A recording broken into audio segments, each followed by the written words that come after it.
So good morning, everyone. Hope you're all well. How is that one today doing? Go. Yeah, it's good. Come by.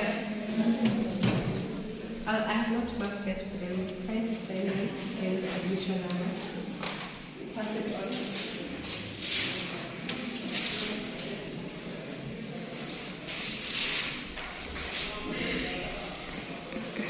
The card was sent by Mr. Bishop.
Have you opened that sender?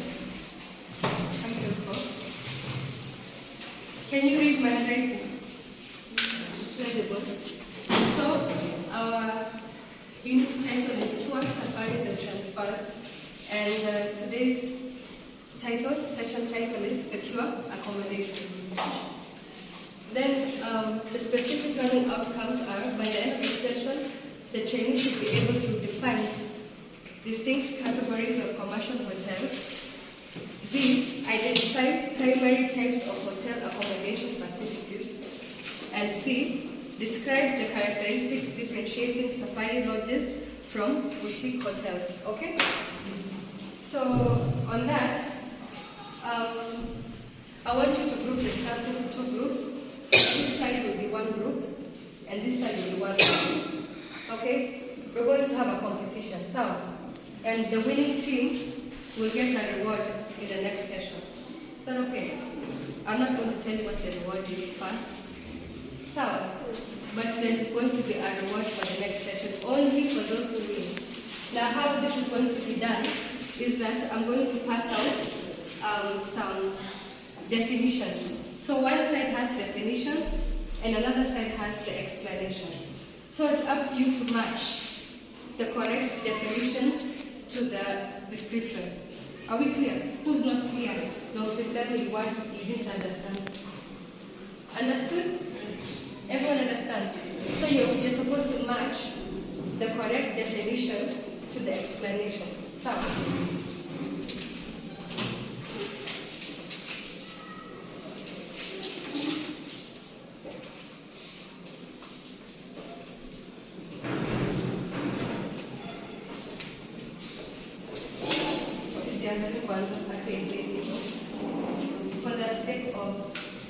for the sake of fairness, don't struggle.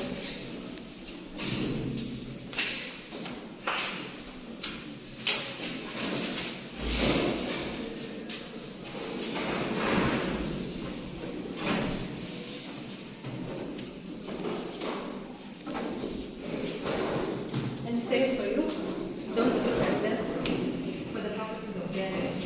Don't look at the stuff.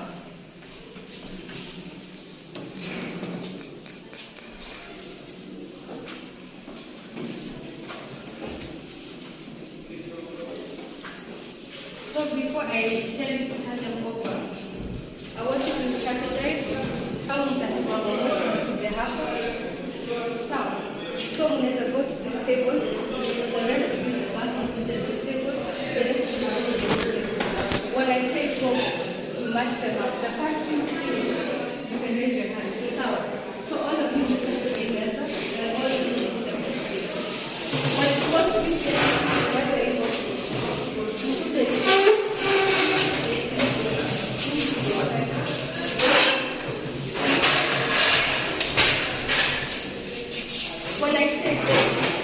when I say go, you can open them, okay? Wait. Alright, go.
There's one thing that got correct, and there's one thing that made a small mistake.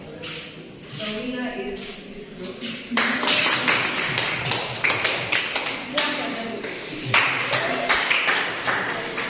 So the next, leave me your names before you leave. You tell me this group. To send the 6, lakini next week utaniambia mko 10. So you leave your names.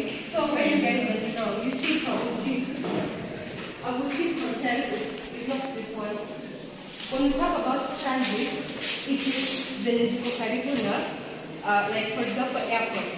It is for people who are moving to a destination, they need to stay at hotels. So they're along the way. So this transit matches with this one, located near transportation hubs such as international airports or busy seaports. So this one is a match. And then when we talk about boutique hotels, they are smaller, high-end urban or specialized properties that focus on unique design themes and highly personalized customer service. So that is boutique. Is that okay? Is that clear? Yes. Don't worry, next time.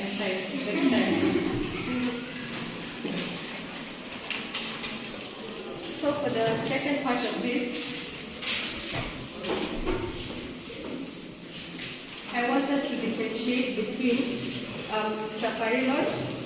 So if we go to the second one, we identify primary types of hotel accommodation facilities. So we just mentioned some of them. So I want to send something to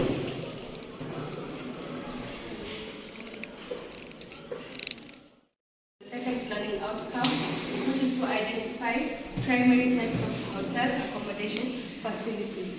So if you don't have any network, you can log into my hotspot.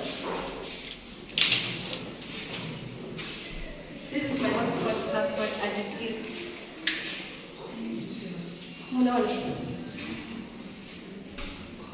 Can you see it? I read it bigger. How many can see it? Over.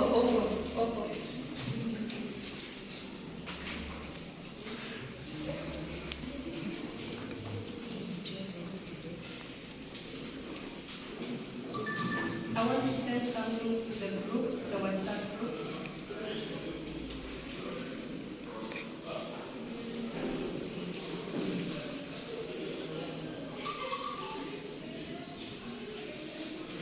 Just a moment.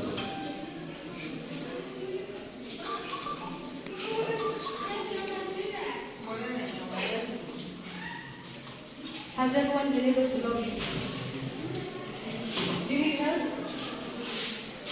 You've managed? Good, okay. If you can't manage and your neighbor can, you can speak to your neighbor. Who has not been able to?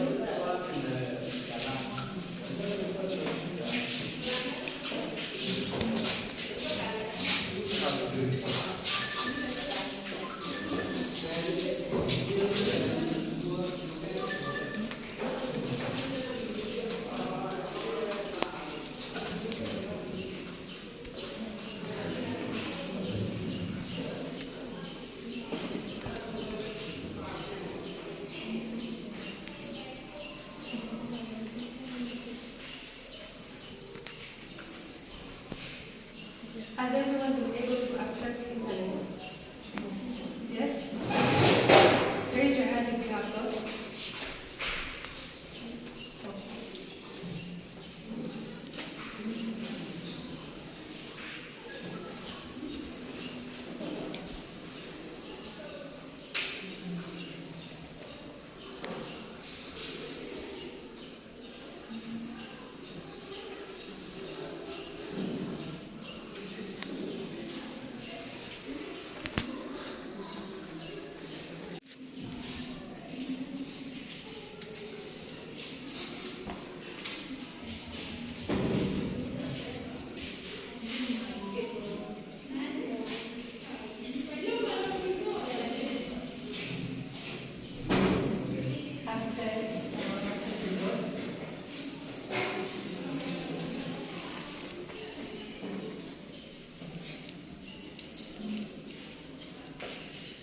Let's go.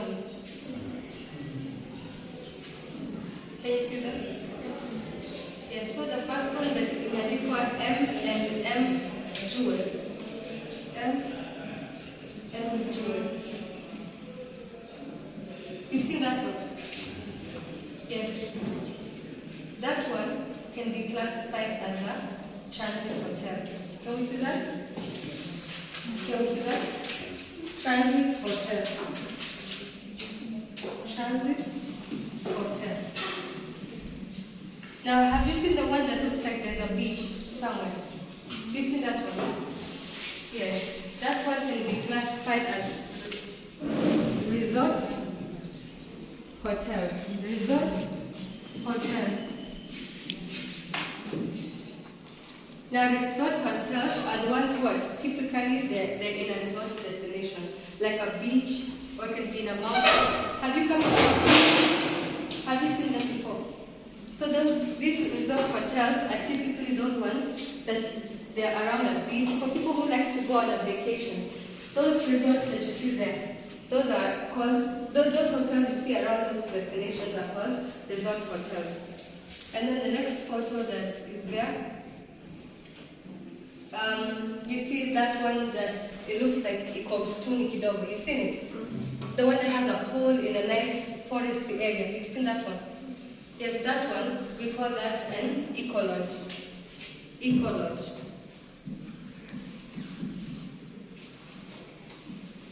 Now the purpose of these eco-lodges, these eco-lodges are important because they promote sustainability. So a lot of the water that they use is recycled into the environment. They reduce consumption and pollution, okay? So eco-lodges, when you talk about eco-lodges, you can't forget the word conservancy. The purpose of these ones are to promote environmental conservancy. A very famous one is called Saipan Eco-Lodge.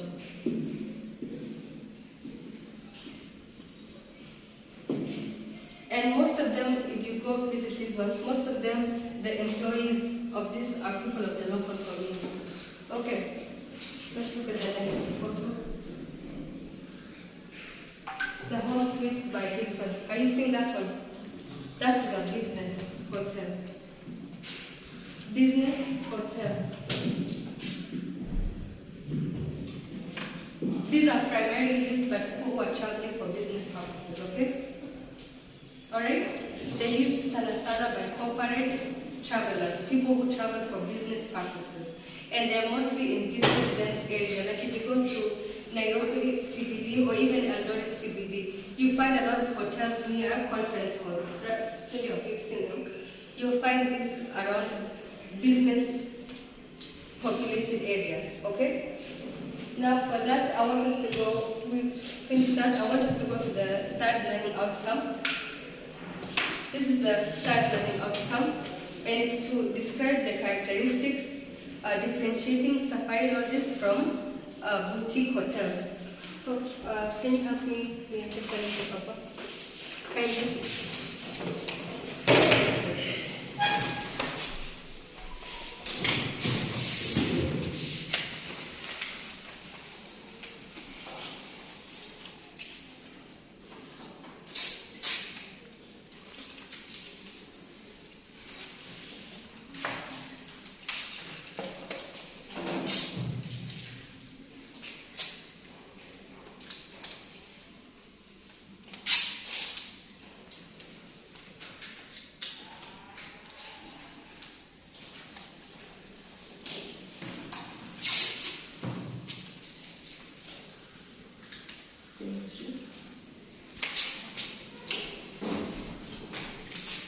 Is this visible to everybody? Is it visible to everyone? Okay. So I want us to differentiate between Safari Lodge, which can also be used as, it can also be named Eco Lodge. Eco Lodge is Safari Lodge, and we want to differentiate between Eco Lodge and boutique hotel. Alright? So the first difference is in the building materials. So we talked about Eco Lodge is to promote conservancy, right? You reduce pollution and it's for environmental awareness. So for the Safari Lodge or the Eco Lodge, it uses natural and localized material. They try to make it as natural as possible, okay? Then when we talk about boutique hotels, they use modern and industrial material. So they don't look at the aspect of environmental sustainability. Is that okay? And then we talk about the location. These are featured in low density horizontal layouts. Buildings are flat.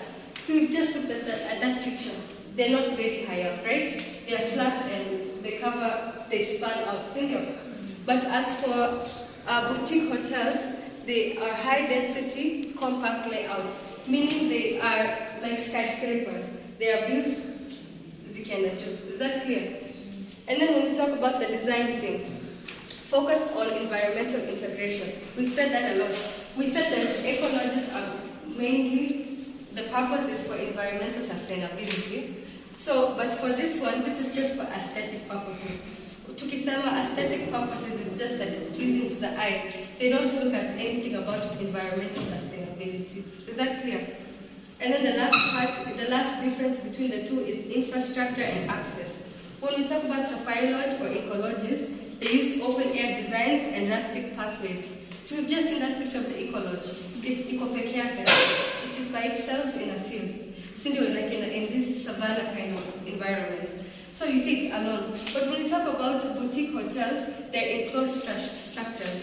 They're usually built in densely populated cities, like Eldoret town. We can find boutique hotels, or we can talk about Nairobi, CBD. You can find this almost in every highly populated city. You'll find them, and you see they're very compact, right? They're in very small spaces, but very high, right?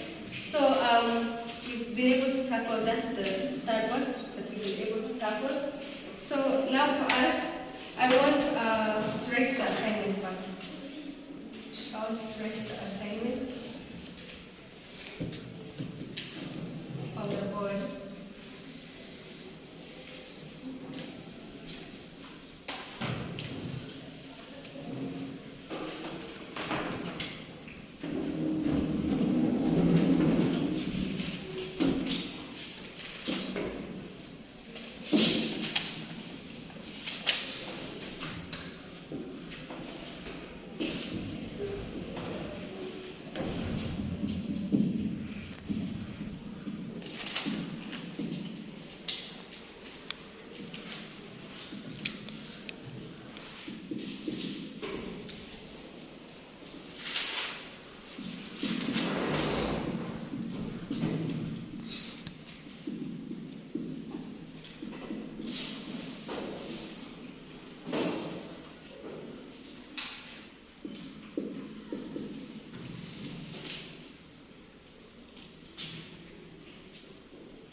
Can you read it?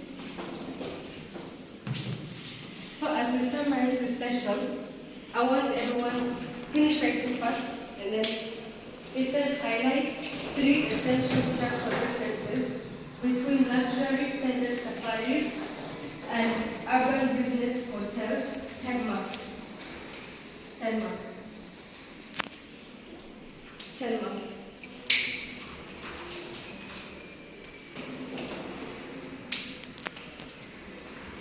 Has everyone written? Then we give you time to write.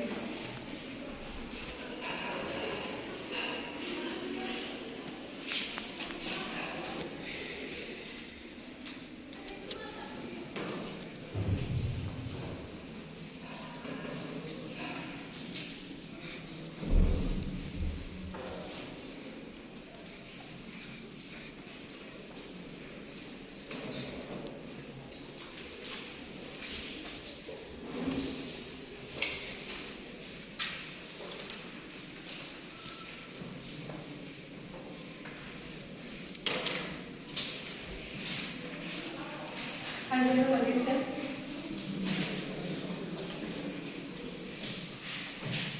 Has everyone written?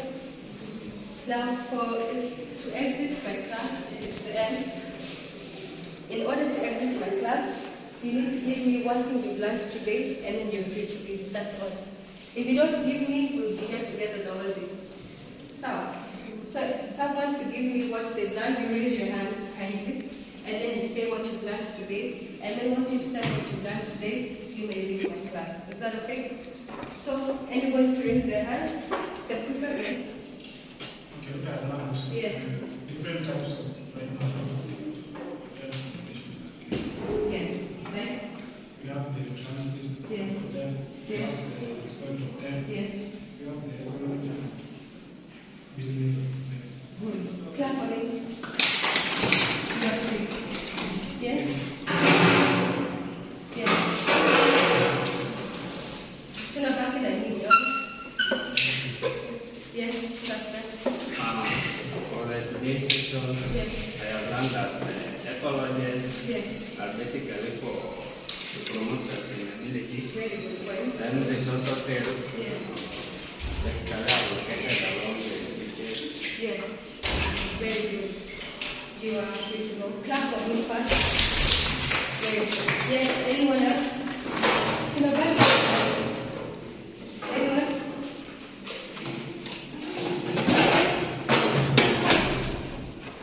Anyone? But anything you've learned, anything you've learned, anything you've learned. Yes, I've learned about the design things yes, that is focused on environmental integration. yes. So you said that ecologists, they focus on environmental integration. And then the other one, the business. Focus on conservation. But the person right from class for her, she's learned something. She's not. Yes, yes.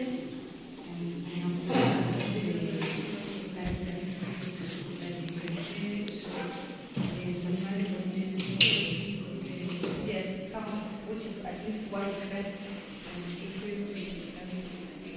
Yes.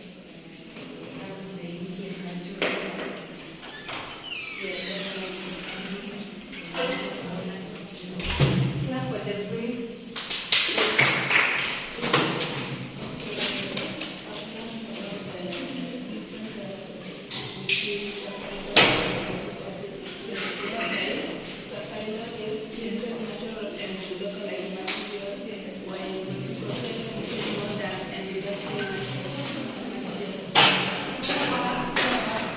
Yes. About the business of them. Yes. Good. Clap for her. Yes. You have to say that, no?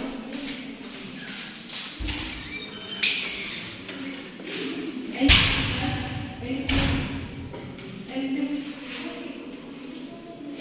Even the types of hotel, there's not even anything for hotel is not. Yes?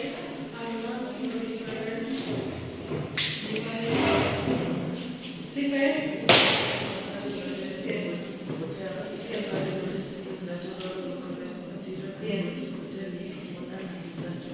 Yes, clap for her. Yes. Anything? Yes, like, yes. Yes. We got good. Good job. Clap for her. Yes.